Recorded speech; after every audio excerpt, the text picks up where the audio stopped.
کا نبوت اور قرآنی آیت میں سے دلالت کرتی ہے الیوم اکملت لکم دینکم واتممت علیکم نعمتی ورضیت لکم الاسلام دینا۔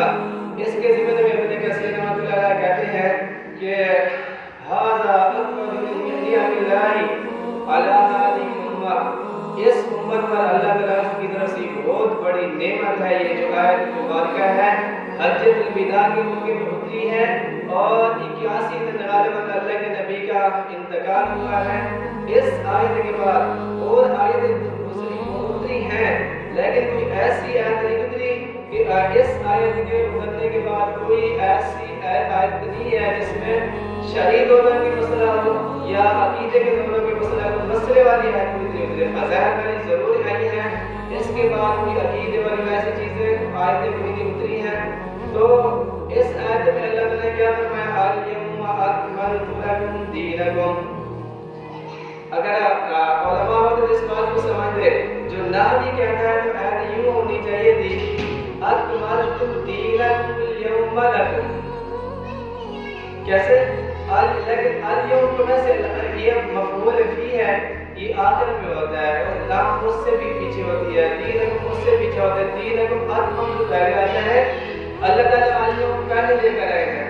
الیوم پہلے لینے کا مطلب یہ ہے کہ اللہ تعالیٰ فرما رہے الیوم کہ یہ کام جو دین ہم نے تمہارے لیے مکمل کیا ہے آج ہی کیا ہے، اس سے پہلے نہیں کیا۔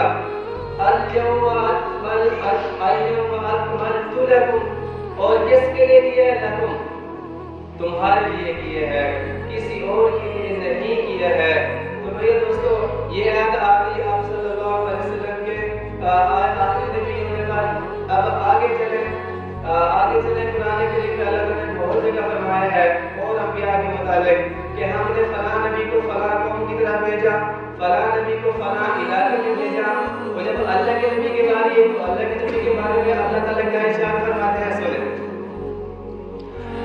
وَلَقَدْ أَرْسَلْنَا نُوحًا إِلَىٰ قَوْمِهِ، ٹھیک ہے، ہم نے نوح علیہ السلام کو بھیجا اس کی قوم کی طرف، وَإِلَىٰ ثَمُودَ أَخَاهُمْ صَالِحًا، اور ہم نے صالح علیہ السلام کو بھیجا اس کی قوم کی طرف، بھائی کی طرف، وَإِلَىٰ ثَمُودَ قوم سمود کی طرف، وَإِلَىٰ عَادٍ أَخَاهُمْ هُودًا، حضرت ہود کو کہاں بھیجنا ہے؟ قوم عاد کی طرف، وَإِلَىٰ مَدْيَنَ أَخَاهُمْ شُعَيْبًا، شعیب کو مدین کی طرف، وَلَقَدْ أَرْسَلْنَا مُوسَىٰ بِآيَاتِنَا إِلَىٰ فِرْعَوْنَ وَمَلَئِهِ، فرعون موسیٰ علیہ السلام کو بھیجنا فرعون اور اس کے سرداروں کے پاس۔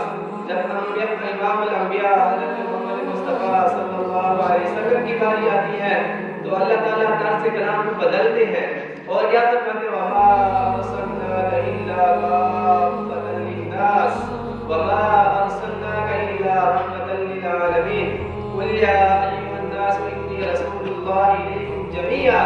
تو یہ اللہ تعالیٰ فرماتے ہیں کہ ہم نے آپ کو تمام انسانیت کی طرف رسول بنا کر بھیجا ہے، تمام جہانوں کے لیے بنا کے بھیجا ہے، عالم اسلام کے لیے ہم نے، تمام عالمین کے لیے ہم نے، تمام لوگوں کے لیے ہم نے آپ کو نبی بنا کر بھیجا ہے۔